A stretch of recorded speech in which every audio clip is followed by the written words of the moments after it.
Olá, aqui estamos outra vez em nome do soberano Criador dos céus e da terra, o Senhor Jesus Cristo. Estamos dando prosseguimento à minha exposição da minha tradução do livro de Atos. Estamos no capítulo 18. Vamos ver agora o verso 7 a 11.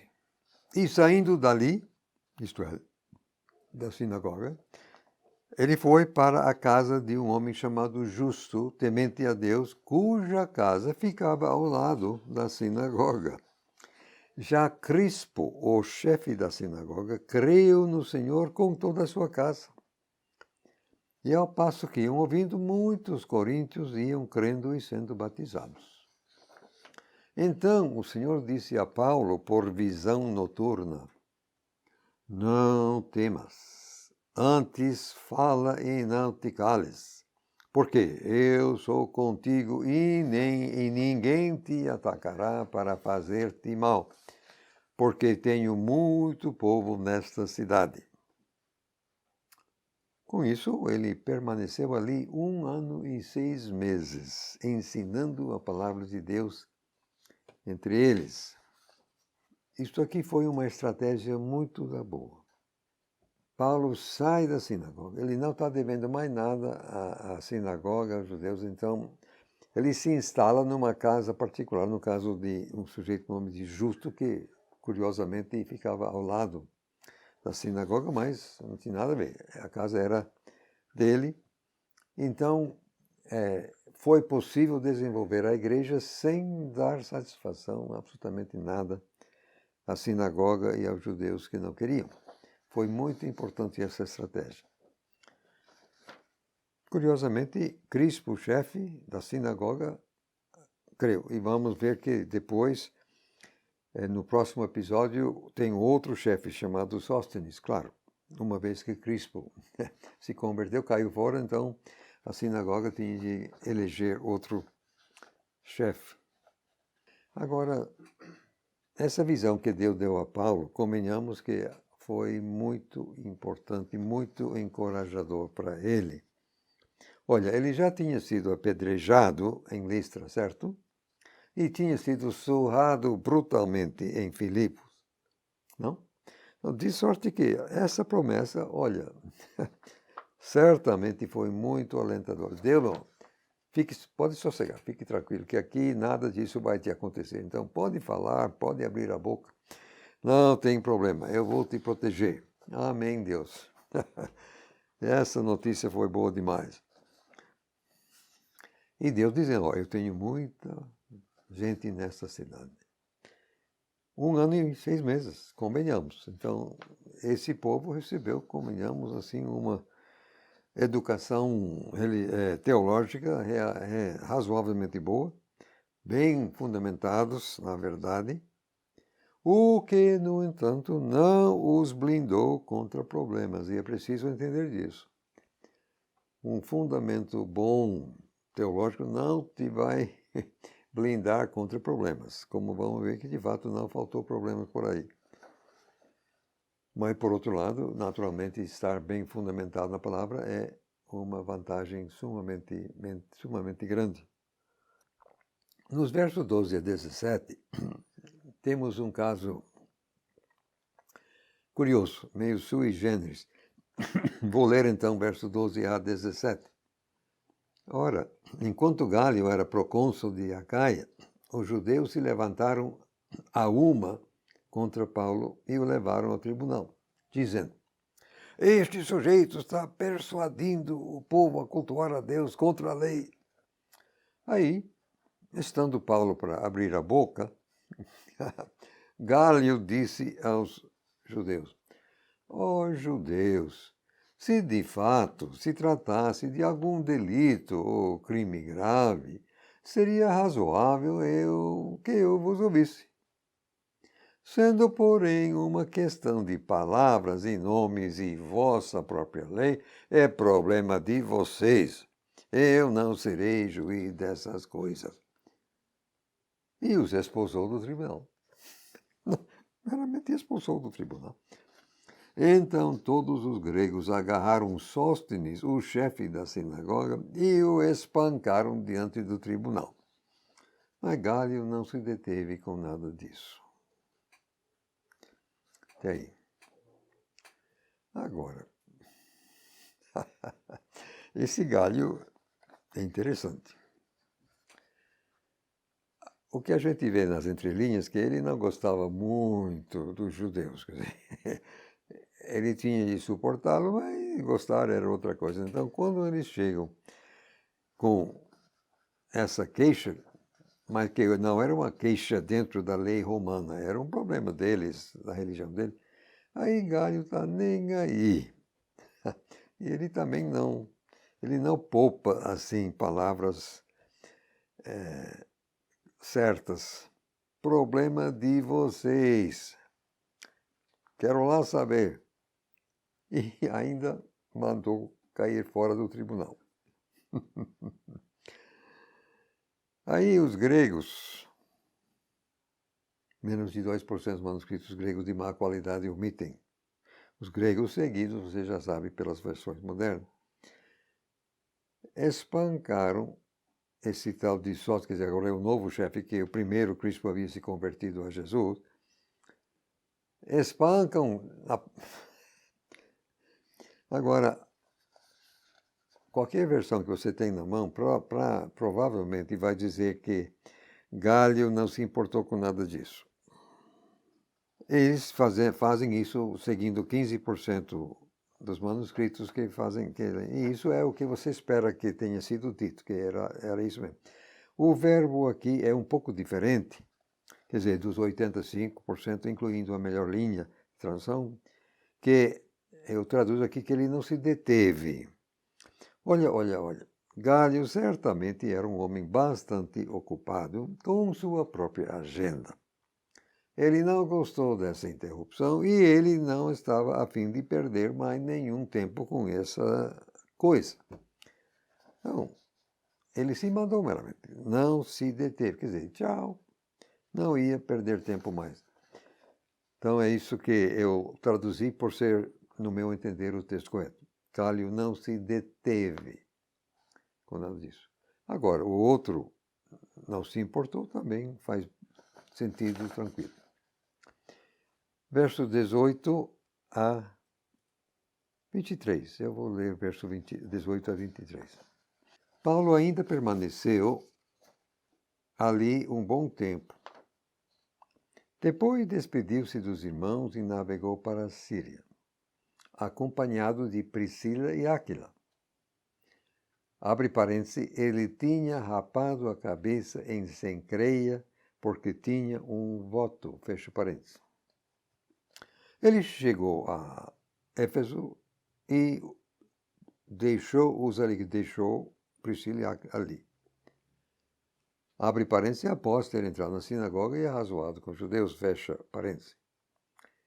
Já eles pediram que ele ficasse mais tempo com eles, mas ele não cedeu. Antes se despediu deles dizendo: é-me de todo modo necessário celebrar a próxima festa em Jerusalém. Mas voltarei outra vez a vocês, querendo Deus. E zarpou de Éfeso.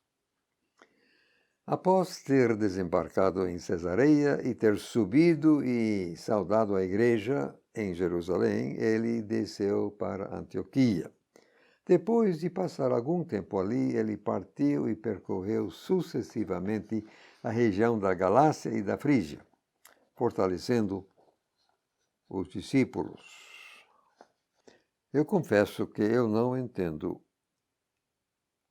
esse tal voto em Cencreia. Transparece que esse tipo de voto só poderia ser levado a termo adequado no Templo de Jerusalém, o templo que Jesus já havia abandonado. Parece ser um resquício da religião judaica que não entendo. Como é que Paulo ainda... Não. O fato cruel é que fez. Então, ele deixa Áquila e Priscila em Éfeso, que eles querem segurar, mas não. Ele tinha de seguir, precisava chegar a Jerusalém, tal. Ele dizia, vou voltar se Deus quiser. E, de fato, Deus quis, porque ele acabou voltando. Mas ele chegou realmente lá na terra, desembarcou na Cesareia, aí tinha que subir por terra. Como a cidade de Jerusalém era numa elevação mais alta, elevada do que todo o território ao redor, sempre no Novo Testamento é subir e descer, quer dizer, subir em direção a Jerusalém e descer voltando. Então, quando aqui diz que ele subiu e saudou a igreja, o texto não diz em Jerusalém, mas nós temos que entender tranquilamente isso. Que é isso que é subir, aí ele desceu para Antioquia, então fatalmente ele foi a Jerusalém, como ele havia dito, ele tinha que chegar lá para se desfazer do voto que aparentemente de fato fez. Aí volta para Antioquia, na Síria, que era, de certa forma, agora eu entendo o eixo da igreja, pelo menos na Ásia Menor, que daí a pouco Jerusalém vai ser destruída e vai sair de cena. Você se lembra que Paulo já havia gasto algum tempo na Antioquia com Barnabé e tal. Aqui ele passa outro tempo, nós não sabemos quanto. Em seguida passa por Galácia e Frígia, fortalecendo os discípulos. Ele não estava parado, ele estava trabalhando. O que nos chega agora a Apolo, versos 24 a 28, que vai com isso terminar o capítulo 18. Vejam só. 24 a 28. Ora, um certo judeu chamado Apolo, natural de Alexandria, homem eloquente e poderoso nas Escrituras, veio para Éfeso. Este tinha sido instruído no caminho do Senhor e fervoroso no espírito, ele falava e ensinava acuradamente as coisas acerca de Jesus, embora conhecesse apenas o batismo de João. Aí, ele começou a falar ousadamente na sinagoga. Quando Áquila e Priscila o ouviram, o levaram consigo e lhe explicaram com mais exatidão o caminho de Deus. Quando ele decidiu passar para a Acaia, os irmãos o encorajaram e escreveram aos discípulos que o recebessem. Ao chegar, ele auxiliou muito aos que tinham crido mediante a graça, pois com grande vigor seguia refutando os judeus publicamente, provando pelas Escrituras que Jesus é o Cristo. Ele é uma figura curiosa, esse Apolo. Bem conhecedor da palavra de Deus, no caso do Antigo Testamento, homem eloquente, ele tinha, digamos, o dom da palavra. Além do mais, ele era fervoroso no espírito. Então, não era ele de ficar parado, não. Eu sigo, de fato, a melhor linha de transmissão a colocar Jesus em vez de o Senhor. Não faz muita diferença. Mas as coisas acerca de Jesus, seguindo a melhor linha, mas apenas 45% dos manuscritos. 65% estão com o Senhor, e é isso que você vai ler na sua versão, provavelmente. Agora, não sei como explicar que ele só conhecia o batismo de João. Quer dizer, ele tinha ouvido a respeito de Jesus e coisas, etc. e tal, mas não o batismo cristão. Só conhecia o batismo de João.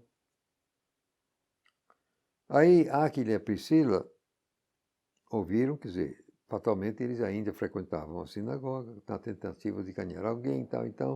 Então, levaram ele para explicar com mais exatidão o caminho de Deus, que foi muito proveitoso, certamente. Atenção para o que está no verso 27. Quando então Apolo resolve que ele vai visitar a Caia, veja o que aconteceu. Os irmãos o encorajaram, que vá mesmo, ótimo, boa ideia, mas escreveram carta de apresentação. Isso é importante. E nós, até hoje, se utiliza isso e deve se usar porque com isso evita oportunistas. Se algum estranho chega com uma boa lábia, coisa e tal, como é que você vai saber que ele é genuíno ou não? Mas se tem uma carta de recomendação de outra igreja, e principalmente se você conhece essa outra igreja, pronto. Então, isso aí tranquiliza todo mundo. Pode receber o sujeito e ouvir tal e tal. O que aconteceu? Importante. Como é que ele auxiliou tanto? Eu digo pelo seguinte. Como ele reforçou exatamente aquilo que Paulo havia pregado, então não foi mais a palavra de um só homem. Então, reforçou dessa forma. Agora é outra pessoa, obviamente capaz, uma pessoa que sabe falar, uma pessoa que conhece a palavra, e ele também está dizendo as mesmas coisas. Beleza, reforçou, auxiliou. E ele também, com seu profundo conhecimento do Antigo Testamento, pode realmente ajudar o pessoal da graça. Chegamos ao capítulo 19, e outra vez Paulo. Eu vou ler agora versos 1 a 7. Então aconteceu que, enquanto Apolo estava em Corinto, Paulo, tendo percorrido as regiões mais ao norte, chegou a Éfeso. Encontrando ali alguns discípulos, disse a eles: Vocês receberam o Espírito Santo quando creram? Aí eles disseram a ele: Nós sequer ouvimos que existe Espírito Santo. Aí ele disse: Para dentro de que foram batizados então? Eles disseram: Para dentro do batismo de João. Então Paulo disse: João deveras batizou com um batismo de arrependimento, dizendo ao povo que cresce para dentro daquele que viria depois dele, isto é, para dentro de Jesus, o Cristo. Ao ouvirem isso, foram batizados para dentro do nome do Senhor Jesus. E, ao impor-lhes Paulo as mãos, o Espírito Santo veio sobre eles e começaram a falar línguas e profetizar. Eram, ao todo, uns 12 homens. Você se lembra que Paulo já tinha passado algum tempo em Éfeso, então já tinha uma igreja ali. E já tinha Aquila e Priscila, e já tinha passado a ponte. Então, quer dizer, não é como que ninguém estava sabendo a verdade em Éfeso. Mas, de alguma forma, esses 12 homens, Paulo encontra com esses homens, não sabemos como, e alguma coisa estava faltando. Quer dizer, Paulo sentiu, não, o que há? Ele imaginou que seria a falta do Espírito Santo. Então ele pergunta, né? Vocês receberam o Espírito Santo quando creram? Agora, a resposta, eu acho, me desculpem, mas eu acho graça da resposta. Nem sequer ouvimos que existe. O que é isso? Mas como pode, meu Deus, como pode? Você sabe, no entanto, que no Antigo Testamento o Espírito Santo quase não aparece. Aparece, mas muito pouco. Então, nós, agora, olhando para trás, podemos ver o Espírito Santo no Antigo Testamento. Mas quem só tinha isso, né, era difícil. Então, mas, obviamente, não sei se eles eram fruto do trabalho de Apolo, que quando ele chegou, você se lembra, só sabia do batismo de João. Não sei. Aí, então, Paulo esclarece o que aconteceu. De fato, João, exatamente. Mas ele estava preparando o caminho para o Messias, e esse Messias é Jesus. Pronto, era isso que eles precisavam ouvir. Então, eles se batizaram nesse homem. Outra vez, talvez uns 4% dos manuscritos gregos cortam fora o Cristo, o que maltrata, convenhamos, o texto. Seguido, vocês já sabem, pelas versões modernas. Isso é triste. O texto mesmo é Jesus o Cristo. Aí foram batizados outra vez. Agora, o que convida também a explicação aqui é por que o Espírito Santo só veio sobre eles com a imposição das mãos de Paulo.